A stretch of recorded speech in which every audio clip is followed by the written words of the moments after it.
இன்னைக்கு என்ன அறிவியல் என்ன சொல்ல தெரியுமா? கோவிடுக்கான மருந்துக்கு கரிசலாங்கண்ணியை தேடினாங்க. வைரல் நிமோனியாவை அது கட்டுப்படுத்துமா? அவ்வளவு ஆற்றல் கரிசலாங்கண்ணியில் இருக்கு. நாம ஏன் வீட்டில் கொஞ்சம் ஒரு 100 கிராம் கரிசலாங்கண்ணி பொடியை வச்சுட்டு டீ போடும்போது ஒரு ஸ்பூனோ அரை ஸ்பூனோ போட்டு, இல்ல டிகிரி காபி போடுற டிகாஷன் டப்பா இருந்ததுன்னா அதில் போட்டு டிகாஷன் எடுத்து அந்த கஷாயத்தை நம்ம ஏன் குடிக்கக்கூடாது? டிவியில் ஒரு அம்மா வந்து அதிமதுரம் அடங்கியது அப்படின்னு சொன்ன உடனே டக்குன்னு போய் 10 ரூபாய்க்கு அந்த பாக்கெட் வாங்கிட்டு வா அப்படிங்கிறோம்ல, அது அந்த கம்பெனிக்கார அந்த பாக்கெட் போட்டு குடிக்கிட்டோம். நம்ம கரிசலாங்கண்ணியை குடிக்கலாம். ஒரு அம்மா இங்கே வந்து நெல்லிக்காயை வச்சு நிறைய போட்டு வச்சிருந்தாங்க, நெல்லியிலேயே நிறைய பொருளா. அந்த நெல்லிக்காயில ஒரு தேநீர் குடிச்சு பாருங்க தெரியும். நான் குடிக்கிறேன் நெல்லிக்காய் தேநீர். வெறும் நெல்லிக்காய் பொடி, ஒன்றும் பெரிய மகா வித்தை எல்லாம் கிடையாது. அதுக்கு வந்து ஒரு பெரிய டயட்ரி கோர்ஸ்லாம் போகணும் இல்லை.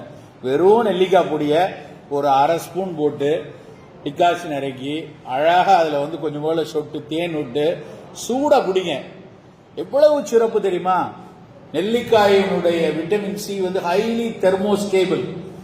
தெர்மோஸ்டேபிள்னா என்னன்னா, சில பொருளை வந்து வெயிலில் வச்சு அதனோட சத்து இழந்துரும். நெல்லிக்காயினுடைய பொடி சத்தை இழக்காது. அந்த விட்டமின் சி இருக்கும் நெல்லிக்காயுடைய உலர்ந்த பொடியிலையும் அந்த சத்து இருக்கும். அப்போ ஏன் நெல்லிக்காய் பொடியில் ஒரு டீ குடிக்கக்கூடாது?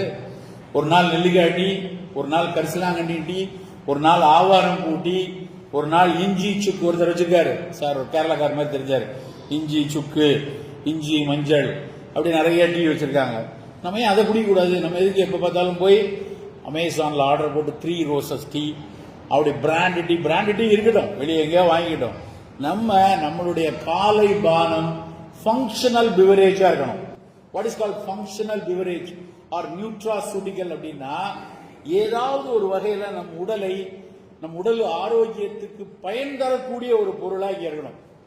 கிருஷ்ணகிரியிலிருந்து ஒசூர் வரைக்கும் இந்த ஜனவரி மாசம் பிப்ரவரி மாசம் வீட்டில் எல்லா பிள்ளைகளும் தும்மிட்டு இருக்கும், இல்ல நெஞ்சில கபம் கட்டியிருக்கும். கேட்டா, சார் உங்க மெட்ராஸ் 25 டிகிரி சார், எங்களுக்கு காலையில 18 டிகிரி தெரியுமா உங்களுக்கு அப்படின்னு எல்லாரும் என்ன சொல்லுவாங்க, ஒசூர் மக்கள்லாம் சொல்லுவாங்க. இங்க குளிர் அதிகம், கூடவே பெங்களூர்ல இருந்து இந்த பக்கத்துல கொஞ்சம் குப்பையும் அதிகம், நிறைய தூசியும் இருக்கும். தூசியும் குளிரும் சேரும் போதுதான் பிரச்சனை, கபம் அடையும் நிறைய.